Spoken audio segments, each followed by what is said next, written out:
बच्चों, I am Sheikh Tayyib and now we are going to solve problem of chapter mechanical properties of fluid and question number is 2.5 और question क्या है, पहले question समझते हैं बच्चों।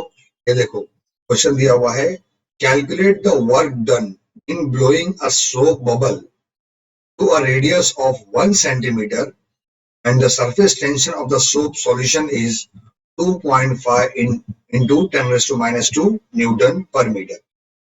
तो बच्चों पहले तो क्वेश्चन समझते हैं। क्या लिखा है, calculate the work done in blowing a soap bubble, मतलब सोप बबल को ब्लो करने में, उसको फुलाने में कितना वर्क डन लगा है। तो आपको मैं एग्जांपल देता हूँ, आपको ध्यान में होगा। देखो बच्चे लोग इस तरह का यूज करते हैं, छोटे बच्चे खेलते हैं ना, वो इस तरह का उनके पास रहता है।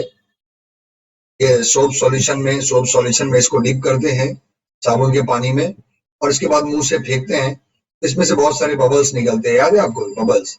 ये क्वेश्चन क्या पूछा, ये जो बबल्स है ना, इस बबल्स को ब्लो करने में कितना वर्क डन लगा है, ये वर्क डन हमको फाइंड आउट करना है। It means we have to find the value of work done in blowing a soap bubble, ठीक है। और इसका सरफेस टेंशन, यानी ये जो सोप सॉल्यूशन, इसमें जो कंटेनर में जो भी साबुन का पानी है, इसका सरफेस टेंशन कितना दिया हुआ है, 2.5 into 10⁻²⁰ न्यूटन पर मीटर। कुछ डेटा मैंने ऑलरेडी निकाल के रख दिया है ताकि ज्यादा वीडियो लंबी नहीं होना चाहिए, ठीक है। तो बच्चों अब हम बात करते हैं कि सोप बबल को फुलाने में, उसको ब्लो करने में कितना वर्क डन लगा। तो बच्चों जब आप इस फ्रेम को जब डिप नहीं करेंगे सोप सॉल्यूशन में और जब ब्लो नहीं करेंगे तो कोई बबल फॉर्म नहीं होगा। ऐसा तो नहीं कि पहले से बबल था, नहीं, तब तो कुछ भी फॉर्म नहीं होगा।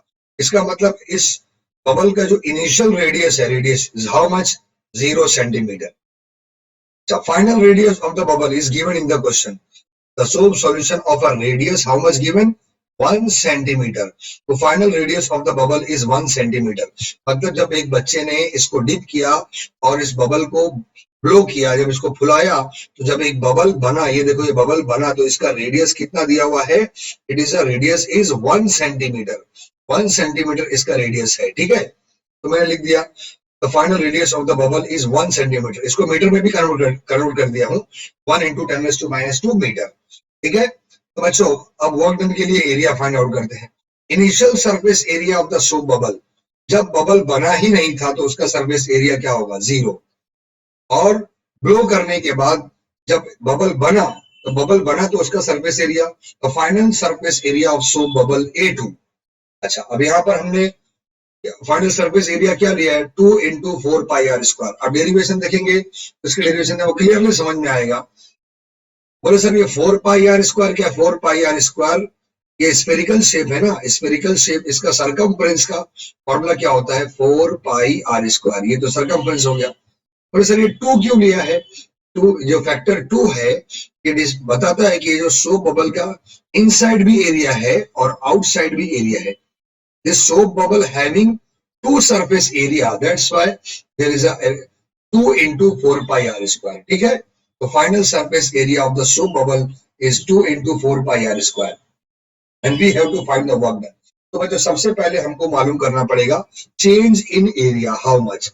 हम we are going to find change in the surface area, change in surface area बोलो या चेंज इन एरिया लिखेंगे तो भी चलेगा। And it is how much, A2 minus A1। तो final area minus initial area, okay, initial area. तो final area denoted by A2, initial area which is denoted by A1। तो बच्चों आपको मालूम है फाइनल एरिया कितना है, now it is 2 into 4πr² and initial area is how much, 0। तो बच्चों अब ये कितना बचा देखो, 2 4 8, 8πr²। अच्छा, r का वैल्यू हमारे पास है 1 into 10⁻², ठीक है। तो मैं ये वैल्यू पुट करता हूँ, ये हो जाएगा बच्चों 8 पाई का वैल्यू हो जाएगा 3.14 एंड रेडियस हमको मालूम है, रेडियस कितना है 1 into 10⁻²। तो आप ओनली क्या लिख सकते हैं, 10⁻² का स्क्वायर, ठीक है। बच्चों इसको मल्टीप्लाई करते हैं, ये क्या हो जाएगा, 8 चौक 32, 32 ये 2 गया, ऊपर गया 3, है ना। 8 एक 8, 9 10 11, ये 1 ऊपर गया 1, 8 के 24 और 1 25, ये हो गया 25, 2 के बाद पॉइंट रहेगा, 25 इंटू 2 टू 4, ये हो गया 10⁻⁻⁴। ये आपको क्या मिल गया, चेंज इन द एरिया। क्या मिल गया, change in the area. It can be denoted by DA। तो आपको DA का वैल्यू मिल गया, change in the area 25.12 into 10⁻⁴, 25.12 into 10⁻⁻⁴। तो बच्चों ये आपको change in the surface area की वैल्यू मिल गई है। ओके, अब मैं निकालता हूं, हमको क्या फाइंड आउट करना है, we have to find the value of work done. तो बच्चों हमको सरफेस टेंशन और इसका वर्क डन का जो रिलेशन है हमको मालूम है। वो क्या मालूम है, हमको पता है वर्क डन, फॉर्मूला है आपके पास, work done per unit area, पर work done per unit area which is called surface tension, which is called surface tension, ठीक है। Work done per unit area which is called surface tension। तो work done denoted by W, और यहाँ पर change in the area that is a DA and which is equal to surface tension which is denoted by T। तो बच्चों यहाँ से देखो work done का फॉर्मूला क्लियर हो गया है। तो आपको मिलेगा work done which is equal to T into DA। Okay, तो बच्चों यहाँ पे T का वैल्यू, सरफेस टेंशन का वैल्यू हमको दिया हुआ है, कितना है ये, इट इज अ 2.5 इंटू 10⁻⁻², और चेंज इन द एरिया कितना मिला अपने को, 25.12 इंटू 10⁻⁻⁴। और बच्चों बेहतर होगा कि हम इसको लॉग से सॉल्व करेंगे तो ज्यादा अच्छा रहेगा, ठीक है। या डायरेक्ट आप ऐसा भी कर सकते हैं, 2.5 एंड 25.12 को मल्टीप्लाई करके चेक कर लो, है ना, और ये हो गया 10⁻⁻⁶, ठीक है।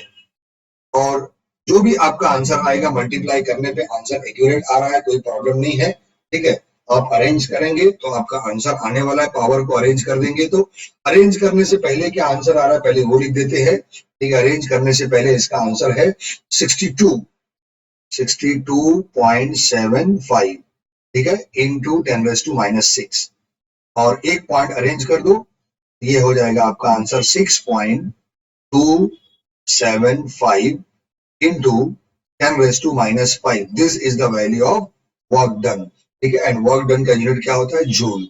This work done which is available in joule is the answer. तो बच्चों यानी एक सोप बबल को बुलाने में, देखो ना, इन ब्लोइंग अ सोप बबल, जिसका रेडियस कितना है 1 सेंटीमीटर, तो इसको 1 सेंटीमीटर तक ब्लो करने में कितना वर्क डन लगा है, वर्क डन लगा है 6.275 into 10⁻⁻⁵ joule is the answer. उम्मीद करते हैं आपको समझ में आ गया होगा। स्टॉप करते हैं, गुड बाय।